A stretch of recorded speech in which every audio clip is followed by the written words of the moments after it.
골로새서 1장 15절로 29절까지 같이 읽습니다. 시작.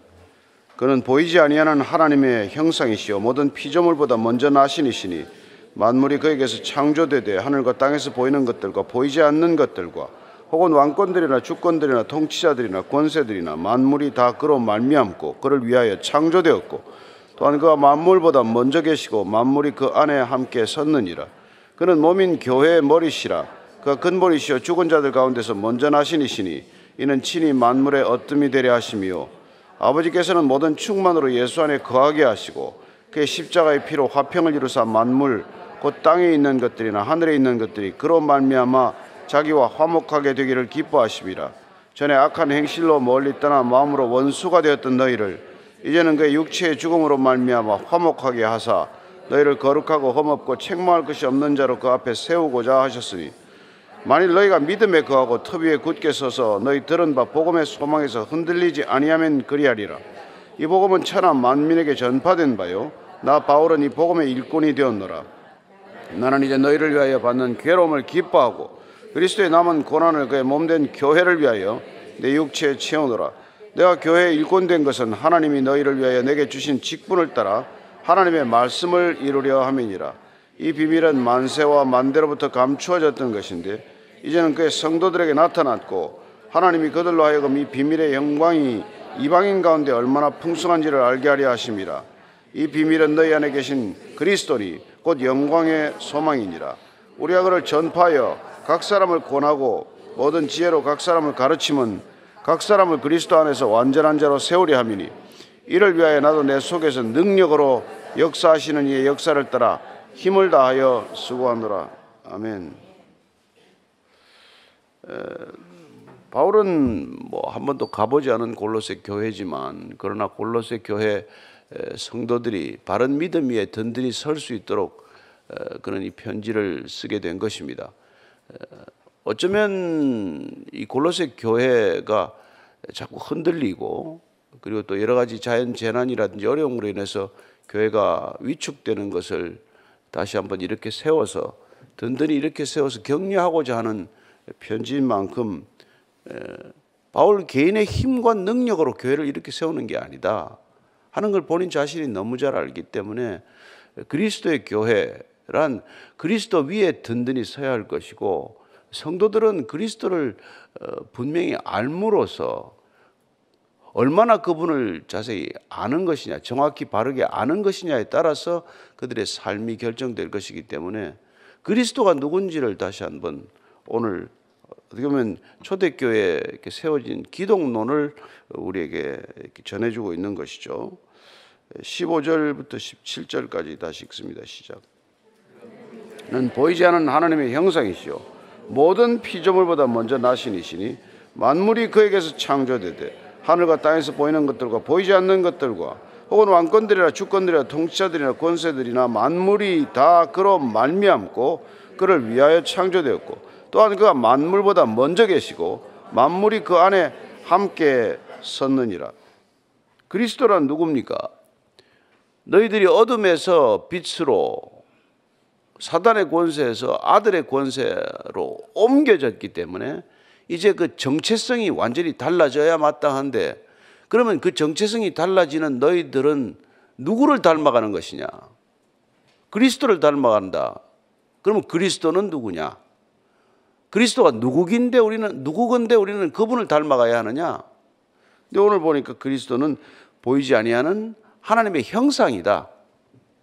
이게 우리가 흔히 쓰는 아이콘, 이 아이콘을 터치를 하면 그 안에 있는 모든 것들이 드러나잖아요. 그래서 이게 하나님의 형상이다. 그리스도란 하나님의 현현이다. 하나님의 나타나십니다. 이게 그분은 모든 피조물보다 먼저 나십니다. 먼저 났다라는 말은 정확히 문자적으로는 초태생이에요. 이것 때문에 초대교회가 아주 논쟁이 많았습니다.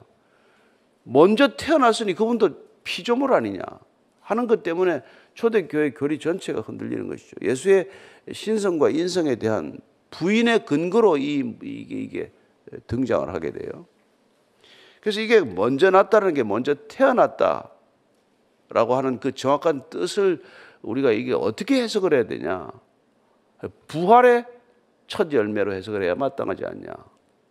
새롭게 태어난 그분은 새로운 아담으로서 이 땅에 오셔서 구원을 위한 먼저 나신 이,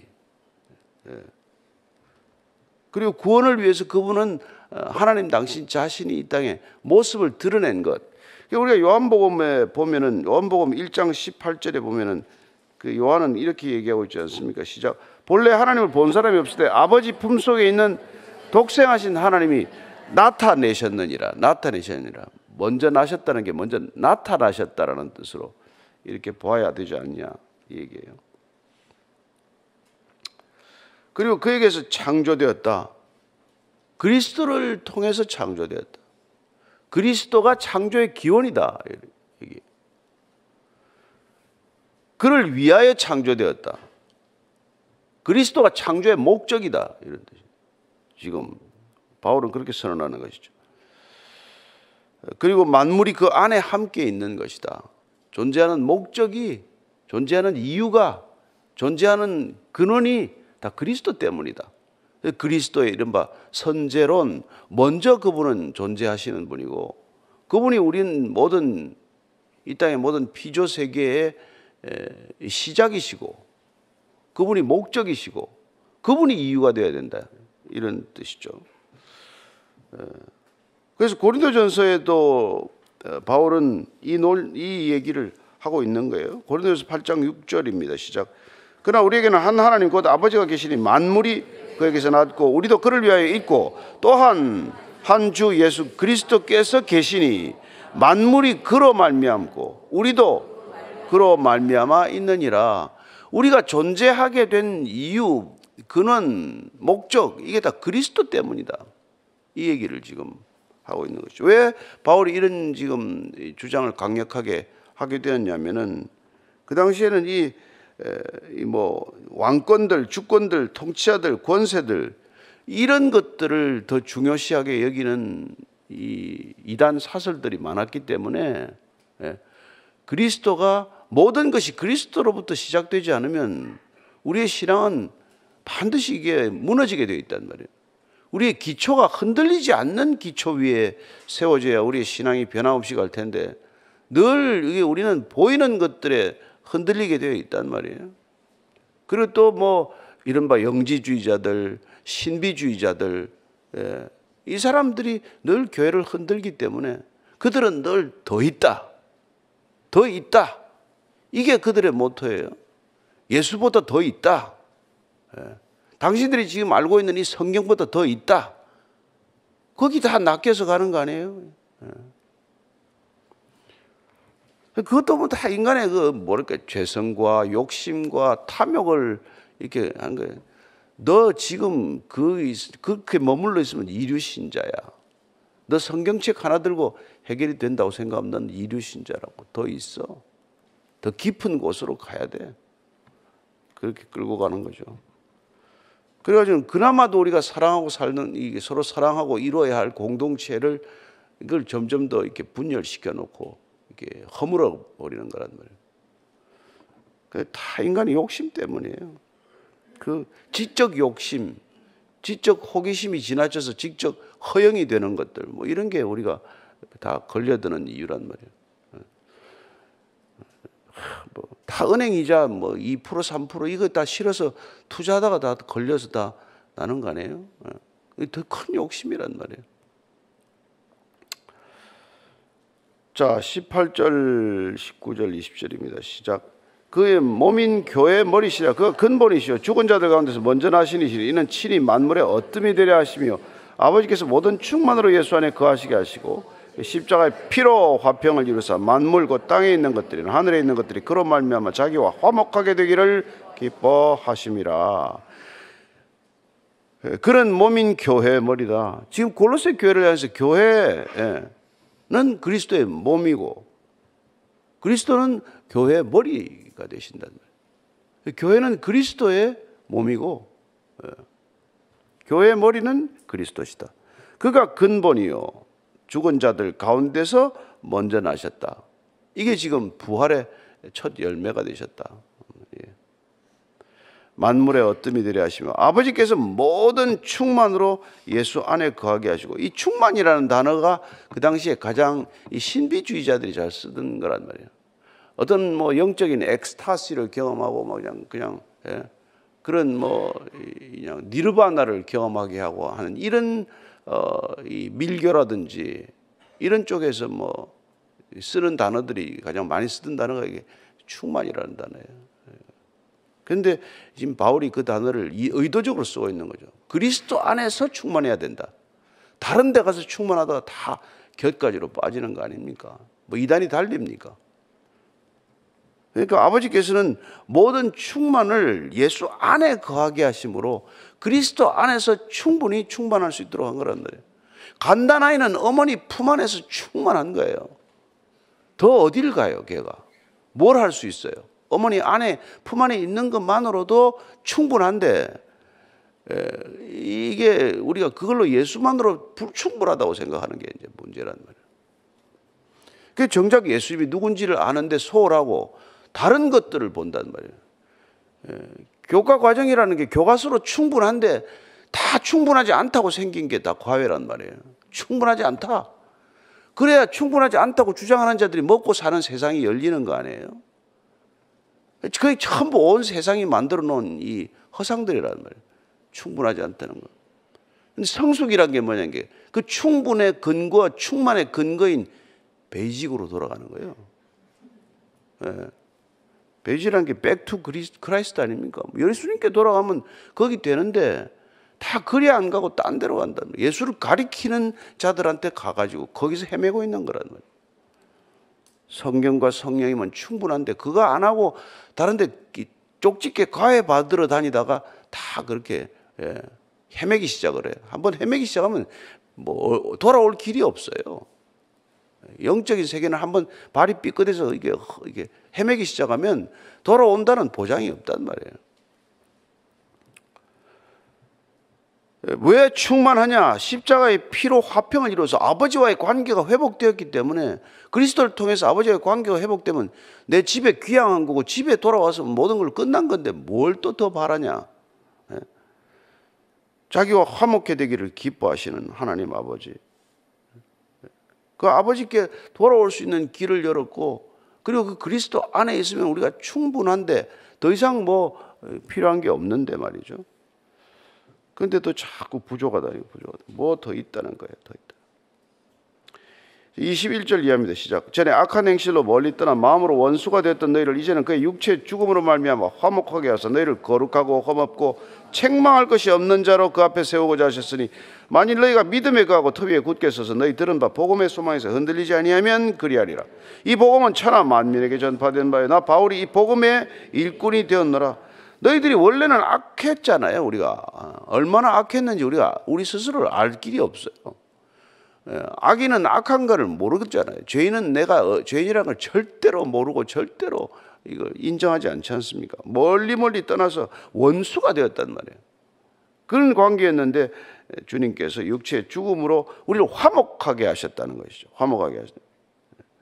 그렇게 화목하게 하기 위해 우리를 갖다가 어떻게 하면 거룩하고 흠없고 책망할 것이 없는 자. 우리는 이거하고 정반대인데 이렇게 우리를 바꾸시기 위하여 우리를 거룩하고 흠이 없고 책망할 것이 없는 그런 거룩한 성도로 만들기 위하여, 그래야 우리를 그 아버지 앞에 세우고자 우리를 화목하기 위하여 그가 화목 제물이 되셨다, 그 얘기하는 거 아닙니까?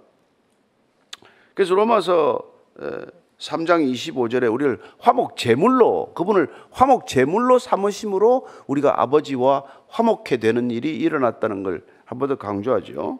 같이 읽습니다. 이 예수를 하나님이 그의 피로써 믿음으로 말미암는 화목 제물로 세우셨으니, 이는 하나님께서 길이 참으시는 중에 전에 지은 죄를 간과하심으로 자기의 의로우심을 나타내려 하십니다. 아버지의 의로우심을 우리가 어떻게 알 수 있냐?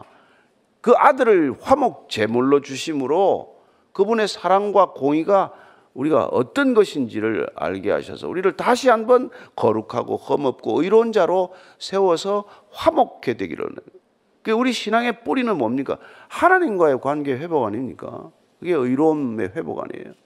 믿음으로 그 관계가 회복되었다. 그게 우리가 구원받은 거고 그렇죠. 그래서 참 보면은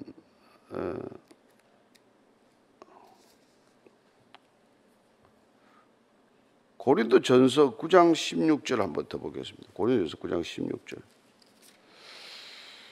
그래서 이걸 갖다가 전하는 게 본인의 소명이라는 것을 다시 한번 이 얘기하는 거. 그래서 내가 복음을 전할지라도 자랑할 것이 없으면 내가 부득불할 일임이라. 만일 복음을 전하지 아니하면 내게 화가 있을 것이라. 이거 전하기 위해서 골로새 교회에다 편지를 또 쓰는 거예요. 이걸 내가 안 전하면 내가 화가 있을 거다. 그래서 만일 너희가 믿음에 거하고 터 위에 굳게 서서 너희 들은 바 복음의 소망에서 흔들리지 아니하면 그리하리라. 이 복음은 천하 만민에게 전파된 바요 나 바울은 이 복음의 일꾼이 되었느라. 믿음에 너희들이 거하고 어떻게 해야 그러면 우리가 화목제물로 화목해 된 이 관계를 지켜낼 수 있냐? 그래야 우리가 어둠에서 빛으로 온 사실을 어떻게 우리가 날마다 누릴 수 있냐? 우리가 사탄의 나라에서 그리스도의 나라로 온 것, 이 온 사실을 어떻게 우리가 지켜낼 수 있냐? 그게 믿음에 거하는 거라. 그래서 믿음으로 의롭다함을 우리가 입는 존재가 된 거란 말이에요. 우리 다른 행위가 아니라 우리는 믿음이라고 하는 그분을 일방적으로 받아들이는 태도에 의해서 우리는 그런 놀라운 것을 경험한단 말이죠. 그래서 그 하나님과의 관계가 회복되었더니 우리가 주위의 이웃들과의 관계, 수평등과의 관계, 모든 관계들이 회복되는 것을 경험하는 것 아닙니까? 또 한 가지는 복음의 소망에 흔들리지 말아야 된다. 예수가 그리스도다. 그분의 십자가의 죽음과 부활 소망에 우리가 연합하는 것, 이게 흔들리지 않아야 된다는 거예요. 그러니까 두 가지입니다. 믿음에 우리가 굳게 거하는 것과 소망에 흔들리지 않는 것. 우리가 하나님 나라에 이미 우리가 들어왔고 우리는 이 하나님 나라의 백성으로서 날마다 그 정체성을 확인하며 성화의 과정을 걸을 것이고, 그리고 궁극적으로 우리가 그 영화로운 영광스러운 하나님 나라에 들어갈 것이라는 것, 이 소망이 흔들리면 안 된다 이 말이죠. 그런데 이 복음을 천하 만민에게 이미 전파된 것이고, 나는 바울은 이게 뭐 천하 만민에게 해봤다 해봐야 뭐 그 당시 바울 시대에 뭐 얼마나 이게 전파가 됐겠어요. 사실은 끝없이 그는 이미 그게 천하 만민에게 다 전파된 걸 내다보고 있는 거죠. 바울은 이 복음의 일꾼이 되었노라. 여기서는 종이라고 표현하지 않고 일꾼이라고 표현하고 있어요. 그는 그리스도의 종이에요. 그러나 교회에 대해서는 일꾼이에요. 종은 자율적인 결정권이 없어요. 그러나 일꾼은 내가 자발적으로 내가 이 일을 하기로 결정한 사람이라고요. 나는 교회를 위하여 자발적으로 기꺼이 내가 일하기로 결정한 사람이다. 그 일을 하다가 내가 지금 로마의 감옥에 와 있다.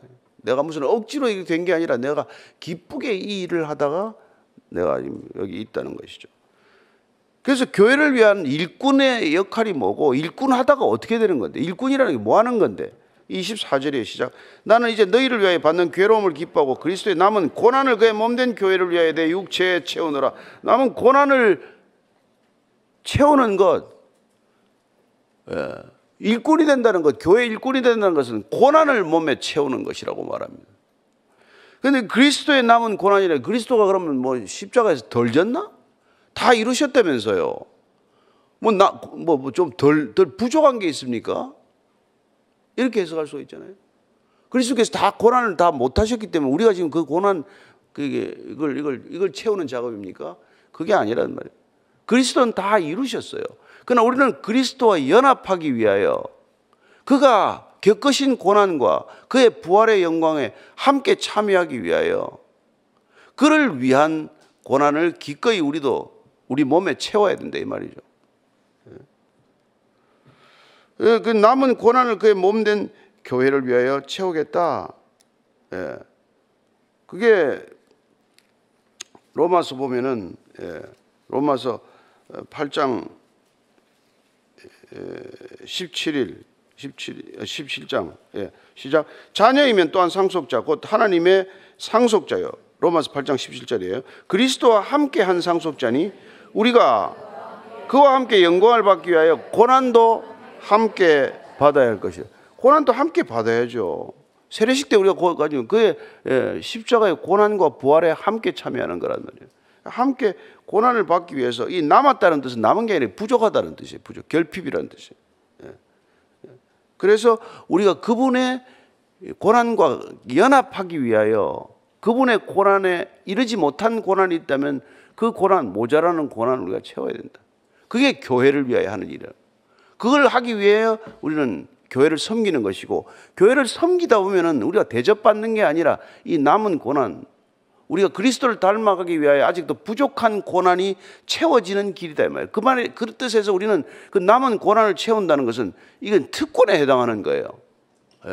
교회를 위하여 우리가 남은 고난을 채운다는 것은 대단한 특권이 아무나 그거 하는 게 아니란 말이에요. 여러분들이 섬김 일을 하건 무슨 다른 아침 예배를 섬기건 하다못해 주차 봉사를 하건 이런 것들이 교회를 위하여 우리가 남은 고난을 채우는 우리의 방법인 것이죠. 그의 그 고난에 동참하기 위하여. 세상에서 또한 여러분들이 그리스도의 고난, 남은 고난을 채우는 방식이 복음을 전하는 일 아닙니까? 복음을 전하다가 어려움도 겪을 수 있고 또 힘든 과정을 겪을 수도 있지만 그런 일들을 통해서 여러분들이 점점 더 그리스도의 형상을 닮아가는 줄로 믿으시기 바랍니다. 편해가지고는 되는 일이 없단 말이에요. 편해가지고는. 편하자는 것은 그리스도 떠나겠다는 얘기예요. 25절입니다. 내가 교회에 일꾼 된 것은 하나님이 너희를 위하여 내게 주신 직분을 따라 하나님의 말씀을 이루려 함이라. 자, 일꾼 계속 나오죠. 일꾼 이거 디아코노스예요. 디아코노스. 그러니까 너희들 직분을 따라서 이거는 하나님의 말씀을 이루는 것. 그분의 말씀을 이루어가다 보면 우리는 고난을 겪게 될 것이고, 그분의 고난을 겪는 것은 교회를 위하여 내가 남은 고난을 채우는 방법이고, 그렇게 될 때 우리는 그리스도를 닮아가는 놀라운 신앙의 여정이 계속될 것이고, 그게 우리는 누구보다도 큰 특권을 이해하고 특권을 누리는 신앙의 삶이 되는 것이죠. 아무나 그 길 안 가잖아요. 다들 그 길 두려워서도 못 가고 힘들다고 안 가고 가다가 중간에 그냥 돌이켜버리고 그러지 않습니까? 자, 26절 27절입니다. 시작. 이 비밀은 만세와 만대로부터 감추어졌던 것인데 이제는 그의 성도들에게 나타났고 하나님이 그들로 하여금 이 비밀의 영광이 이방인 가운데 얼마나 풍성한지를 알게 하려 하심이라. 이 비밀은 너희 안에 계신 그리스도니 곧 영광의 소망이니라. 비밀하면 몰라야 되는데 이 비밀은 감추어졌던 것이 때가 되면 드러난 비밀, 곧 그리스도라고 말합니다. 우리 신앙의 모든 비밀은 곧 그리스도, 그분. 그리고 영광의 이 이방인들 가운데 얼마나 이 비밀의 영광이 풍성하게 드러났느냐고 말하는 것이죠. 우리는 이 비밀을 알게 된 사람들입니다. 감춰졌던 비밀, 하나님과 화해할 길 없는 우리에게 그분께서 화목제물이 되셨다는 소식, 그 굿뉴스 하나 들었더니 그 굿뉴스를 우리가 믿었더니 그랬더니 우리에게 놀라운 변화가 일어나고 우리 삶은 예전과는 이렇게 이해할 수 없는 다른 변화를 경험한단 말이에요. 그러니까 소식 하나 들은 거 아닙니까 우리가.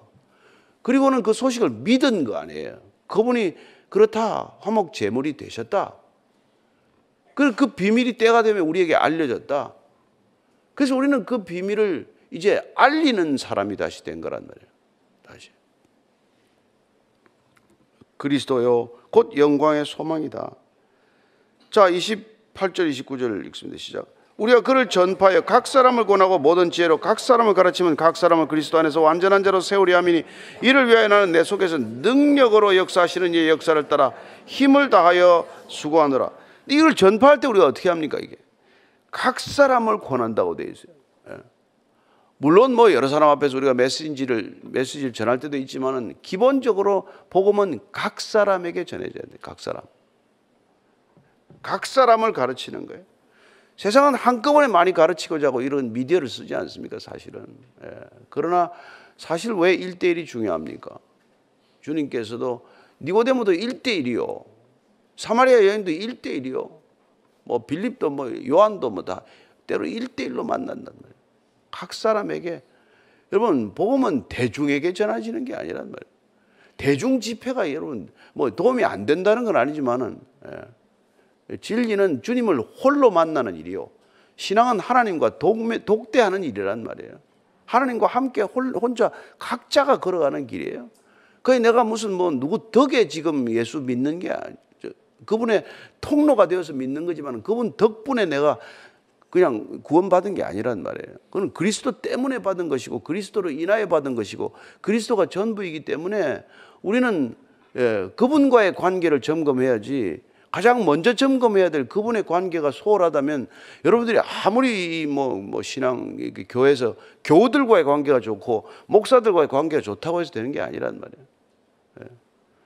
주님께서 각 사람을 권해서 각 사람을 그리스도 안에서 완전한 자로 세우기 위하여 우리는 이런 수고를 하는 거란 말이에요.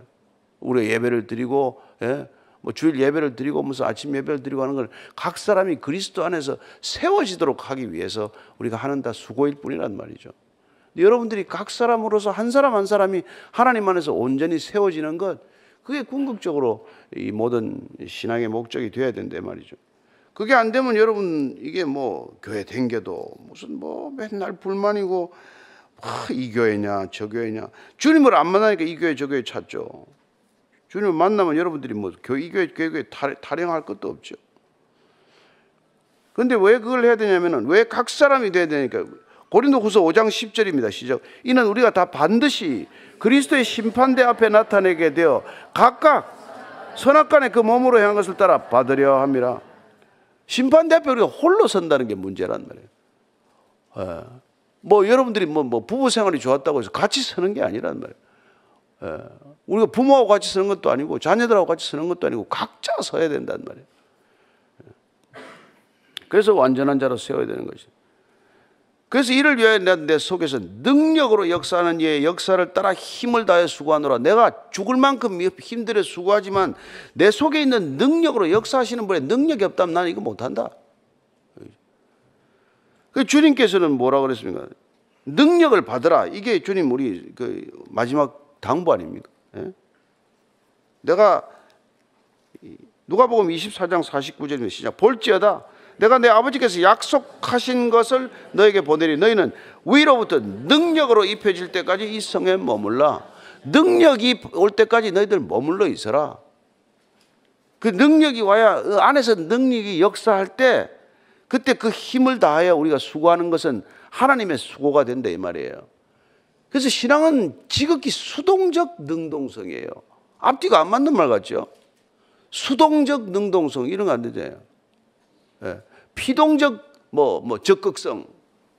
우리는 일단 받아야 움직일 수 있는 사람이 되는 거란 말이에요. 먼저 신앙은 수동태로 시작이 돼야 된다는 거예요. 잠잠히 머물러서 그분의 능력이 임할 때까지 기다려야 되는 거고, 그분의 능력이 임했을 때는 우리는 힘을 다하여 죽을 힘을 다하지만 그 내 힘이 아니요 내 안에 계신 분이 하는 거다. 그래서 나는 내가 했지만 내가 한 게 없다 라고 고백하는 사람이 될 줄로 믿습니다. 그래서 오늘 이 바울이 골로새 교회를 향해서 직접 가보진 못했지만 이 편지를 통해서 이 마음을 전하는 거예요. 그리스도가 누구냐? 그분을 먼저 알도록 하는 것이고, 그리고 왜 우리가 교회를 위하여 이렇게 수고하냐? 남은 고난을 왜 채워야 되냐? 그런 얘기를 하는 것이고, 그리고 궁극적으로는 우리가 각자가 그리스도 안에서 완전한 자로 세우지 않으면 심판대 앞에 섰을 때 누구 얘기할 건데? 우리 아버지가 뭐 장로입니다 얘기할 거예요. 내 아들이 목사가 되었습니다 얘기하겠습니까? 그게 아니잖아요. 각자가 그리스도 앞에 서야 하는 것이고, 그렇게 서기 위해서 이 땅에 살아가는 동안 우리가 어떻게 해야 되냐? 위로부터 임하는 능력을 받아야, 그래야 여러분들이 죽을 힘을 다해도 그게 하나님의 일이 되고 남을 힘들게 하지 않는 일이지. 안 그러면 여러분 열심히 할수록 남이 힘듭니다. 왜 관계가 교회가 어렵지 아세요? 위로부터 오는 능력이 아니라 내 능력으로 하니까 다 관계가 깨어지죠. 그러니까 교회는 자칫하면 일만 하면 시끄러워져. 그러나 그분의 능력으로 일하는 사람은 뭐 있으나 마나 뭐 조용히 뭐 필요하면 슬쩍 나타났다가 필요 없으면 사라졌다가 그러는 거예요. 그래서 교회가 물 흐르듯 흐르는 것이요, 교회가 그야말로 화평 그 잔체 샬롬이 충만한 것이요, 사랑으로 서로 섬기는 것이 그런 교회가 될 줄로 믿습니다. 서로 사랑하면 그런 능력이, 사랑의 능력이 이렇게 충만한 교회가 되면은 그렇게 될 줄로 믿습니다. 기도할 때 주님 사랑으로 충만하게 하옵소서. 사랑이 흘러넘치게 하옵소서. 사랑이 삶이 되게 하시고 일이 되게 하옵소서. 그렇게 한번 기도하고 오늘 또 우리가 각자의 자리로 가겠습니다. 하나님 아버지, 바울은 지금 로마 감옥에서 이 편지를 골로새에 씁니다. 하나님, 그런 그리스도의 남은 고난을 채우기 위하여, 교회가 교회되게 하기 위하여, 교회가 진실로 교회 각 사람이 온전한 자로 세워지기 위하여 그는 수고를 다했습니다. 그러나 그 많은 수고에도 불구하여 내가 한 것이 아니요 오직 내 안에 계신 그리스도께서 하신 것이다. 위로부터 오는 능력을 입었더니 내가 한 것이 아니요 다 하나님께서 하신 것이다 라고 고백하였듯이, 우리도 또한 잠잠히 머물러 위로부터 오는 능력을 받도록 도와주시고, 그 받은 능력으로 주님 섬길 때 누군가를 힘들게 하는 섬김이 아니라, 누군가를 어렵게 하는 봉사가 아니라, 누군가의 상처를 안겨주는 그런 수고가 아니라, 정말 하나님의 위로와 평강과 회복과 사랑과 믿음과 소망이 흘러가는 아름다운 삶이 되게 하시고 예배가 되게 하여 주옵소서. 하나님 감사합니다. 주께서 우리에게 주신 능력이 아니라면 우리가 어떻게 이런 수고를 다 할 수 있겠습니까? 또 이런 수고를 할 수 있는 특권을 허락하셔서 감사합니다. 주님, 끝까지 이 수고 주 안에서 마치게 하여 주옵소서. 이제는 십자가에서 다 이루신 우리 구주 예수 그리스도의 은혜와 그 다 이루신 길 따라오면 맞아주시는 아버지의 사랑과 그분 다 이루신 분을 힘입어 우리가 또다시 죽을 힘을 다하도록 우리를 이끄시는 성령님의 능력 주심이 오늘도 위로부터 임한 능력으로 이 땅 살기를 원하는 이전에 고개 숙인 참된 믿음의 형제 자매들 위해, 진정한 교회 위에 지금부터 영원까지 함께 하시기를 간절히 축원하옵나이다. 아멘.